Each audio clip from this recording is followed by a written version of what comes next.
नमस्कार मित्रांनो, आज आपण क्वाड्रॅटिक इक्वेशन स्टँडर्ड 10च्या प्रॅक्टिस सेट 2.2 मधले काही एक्झाम्पल बघणार आहेत. पहिलं एक्झाम्पल आहे x² - 15x + 54 = 0. आता इथं शेवटचा जो नंबर असतो याची असे फॅक्टर्स पडायची की त्याची ॲडिशन किंवा सबस्ट्रॅक्शन केल्यानंतर आपल्याला 15 उत्तर भेटलं पाहिजे आणि त्याचं मल्टिप्लिकेशन केल्यानंतर आपल्याला त्याचा आन्सर 54 भेटलं पाहिजे. मग आता 54चे आपल्याला फॅक्टर्स पडायचे. तर याचे फॅक्टर्स आहेत 9 आणि 6. तर आपण 9 आणि 6ला जर इक्वल साईन म्हणजे मायनस साईन जर दिलं जे मध्ये आहे ते, तर मग याचं मल्टिप्लिकेशन मायनस मायनस प्लस होतं आणि यांचं मल्टिप्लिकेशन 9 आणि 6चं मल्टिप्लिकेशन 54 होतं. आणि जेव्हा आपण ह्याची ॲडिशन करतो मायनस मायनस प्लस आणि ह्यांची ॲडिशन होते 15, म्हणजे आपल्याला जे हवेत ते फॅक्टर्स -9 आणि -6 आहेत. मग आता आपण इथे ते लिहून घेऊया. x² - 9x - 6 + 54 = 0. आता आपण 2-2चे ग्रुप्स पाडायचे. आता याच्यामध्ये बघाल तर x² आणि x, तर याच्यातून आपण x बाहेर काढू शकतो. राहिला एक x आतमध्ये, हा x आहे तो बाहेर गेला आहे. हे मायनस चिन्ह इथे दिले मी आणि हा नाव इथे लिहून घेतला. आता याच्यातून बघाल तर x इथं आहे पण इथे नाही आहे, त्यामुळे आपण x बाहेर नाही काढू शकत. याच्यातून आपण नंबर बाहेर काढतोय, तो म्हणजे 6, कारण 6च्या टेबलमध्ये 54 येतं. आता हे जे साईन आहे ते तसंच इथे घ्यायचं. 6 आता राहिलं एक आतमध्ये x. आता बाहेर जर मायनस साईन असेल तर आतलं चिन्ह आहे बॉक्समधलं ते चेंज होतं. ते प्लस असेल तर मायनस लिहायचं, मायनस असेल तर प्लस लिहिलं जातं, म्हणून मी इथे मायनस घेतं. आणि 6च्या टेबलमध्ये 54 9 नंबरला आहे म्हणून मी इथे 9 लिहिला. हे दोन्ही बॉक्सेस इक्वल आलं की आपलं इक्वेशन आहे आपण सॉल्व करतोय ते बरोबर आहे असं समजायचं.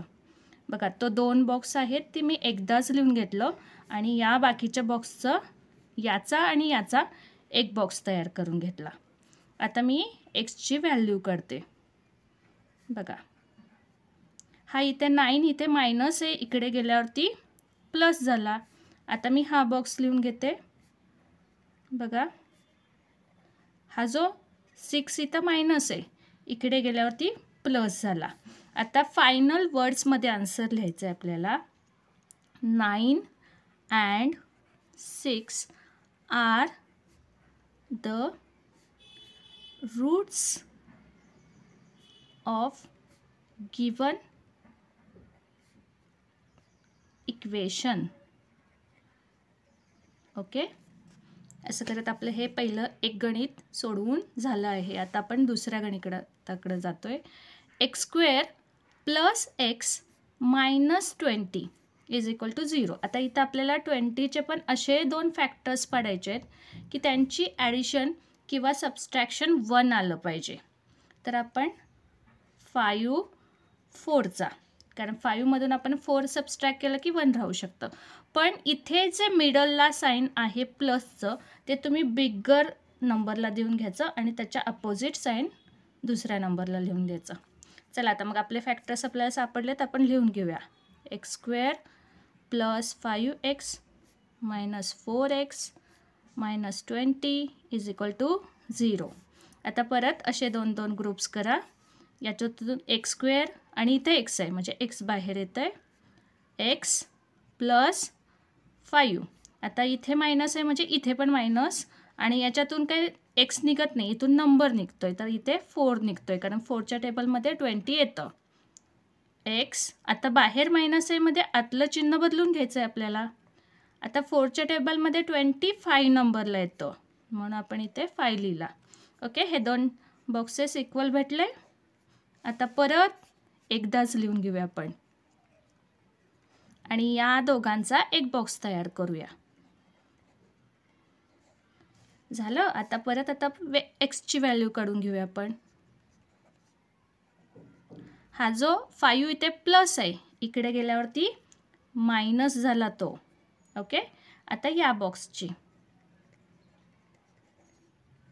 ओके, हा 4 इथे मायनस आहे, इकडे गेल्यावरती प्लस झाला. आता आपले दोन्ही एक्सच्या व्हॅल्यूज काढून झालेत. आता लिहा final answer. -5 and 4 are the roots of given equation. Okay.